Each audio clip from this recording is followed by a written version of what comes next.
इसी बीच एक और बड़ी खबर आ रही है गाजियाबाद से। यूपी एटीएस ने टेरर फंडिंग मामले में एक शख्स को गिरफ्तार किया। एटीएस ने रियाजुद्दीन नाम के शख्स को पकड़ा है। पाकिस्तान से 70 लाख की हुई थी फंडिंग।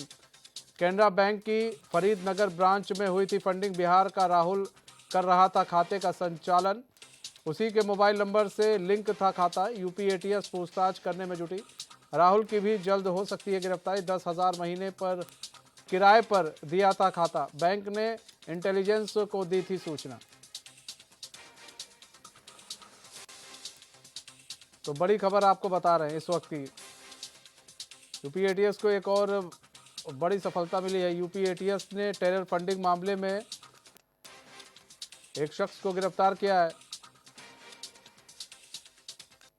एटीएस ने रियाजुद्दीन नाम के शख्स को पकड़ा है। पाकिस्तान से 10 लाख की हुई थी फंडिंग। 70 लाख की, माफ कीजिएगा, 70 लाख की फंडिंग हुई थी। कैनरा बैंक की फरीदनगर ब्रांच में हुई थी फंडिंग। बिहार का राहुल कर रहा था खाते का संचालन। उसी के मोबाइल नंबर से लिंक था खाता।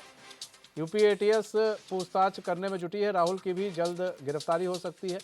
10,000 महीने पर किराए पर दिया था खाता। बैंक ने इंटेलिजेंस को ये सूचना दी थी।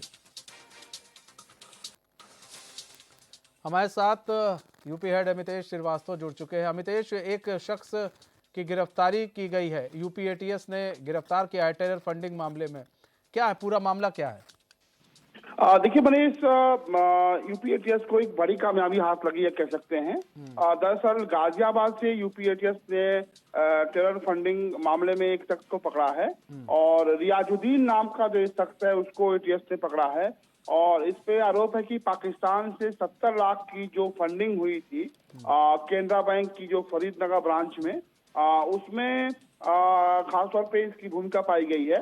बिहार का इस राहुल का जो ये खाता है वो संचालन हो रहा था उस नाम से, और उसी के मोबाइल नंबर से ये पूरा जो अकाउंट्स है वो लिंक किया गया था। और यूपी एटीएस ने पूछताछ में जो अभी तक जो चीजें सामने आई हैं वो हैरान और परेशान करने वाली हैं।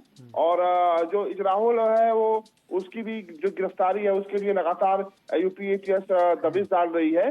और यूपी एटीएस के जो सूत्र हैं वो बता रहे हैं कि बहुत जल्द ही वो भी यूपी एटीएस के शिकंजे में होगा। 10,000 महीने का जो किराया था उस किराए के पर ये जो खाता संख्या था वो चलता था। और इसमें जो तमाम ऐसे जो लेन देन हुए हैं वो सारे लेन देन पाकिस्तान से हुए हैं, जिसमें 70 लाख की एक फंडिंग का भी जिक्र है। और बैंक ने इस पूरी जो जानकारी है, जो खुफिया जानकारी है, वो इंटेलिजेंस को दी थी और उसके बाद से यूपी एटीएस ने कार्रवाई की है।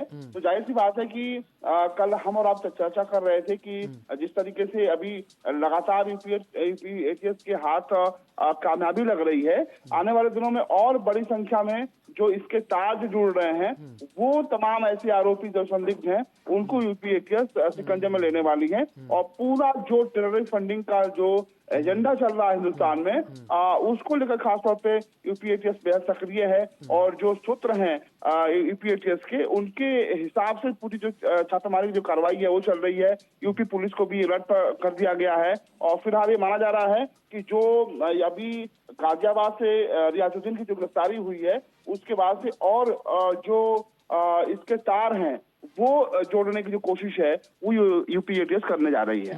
ठीक है अमितेश, बहुत बहुत धन्यवाद हमारे साथ जुड़ने के लिए और तमाम जानकारी साझा करने के लिए।